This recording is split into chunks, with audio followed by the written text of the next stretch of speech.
بسم اللہ الرحمن الرحیم۔ السلام علیکم ورحمۃ اللہ وبرکاتہ۔ ماہ رمضان میں کیا کریں، اس کے بارے میں تیسری ویڈیو لے کر حاضر ہوا ہوں۔ اس کے اندر بھی چند باتیں ہیں جو ہمیں ماہ رمضان میں کرنی چاہیے، اس کے بارے میں ذکر کروں گا۔ تو شروع کرتے ہیں۔ سب سے پہلے آپ کے گھروں، دفاتر اور زمینوں پر جو ملازمین ہیں ان کے کام میں تخفیف کریں۔ تمام نمازیں وقت پر ادا کریں۔ افطاری تیار کرنے میں گھر والوں کے ساتھ مل کر کام کریں۔ ان کو بالکل نہ ڈانٹیں، بلکہ اگر کبھی خلاف مزاج کوئی معاملہ سامنے آئے تو عفو اور درگزر سے کام لیں۔ افطار کرانے کا معمول بنائیں، کیونکہ حدیث میں اس کی بہت فضیلت آئی ہے۔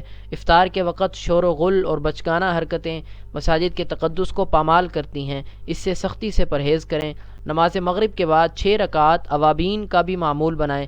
حدیث مبارک میں ہے، جس نے مغرب کے بعد 6 رکعتیں پڑھیں اور ان کے درمیان کوئی بری بات نہیں کی تو اسے 12 سال کی عبادت کا ثواب ملے گا۔ اور حفاظ صاحبان کے لیے اوابین میں اپنی منزل پڑھ لینا زیادہ بہتر ہے۔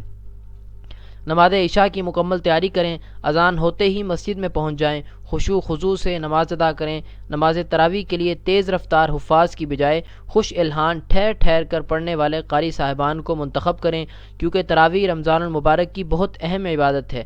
بے شعور قوم والی عادات سے خود کو بچائیں، جو مساجد میں خصوصاً تراویح کے وقت بیٹھے رہتے ہیں، فون کالز اور میسج کرتے رہتے ہیں، پانی پینے کا بہانہ بنا کر اپنا وقت اور ثواب اور اجر ضائع کرتے ہیں، اور جب امام رکوع میں جاتا ہے تو بھاگ کے رکوع میں شامل ہو جاتے ہیں۔ اس طرح کے کام سے، بچگانہ کام سے اللہ تعالی ہمیں بچنے کی توفیق نصیب فرمائے۔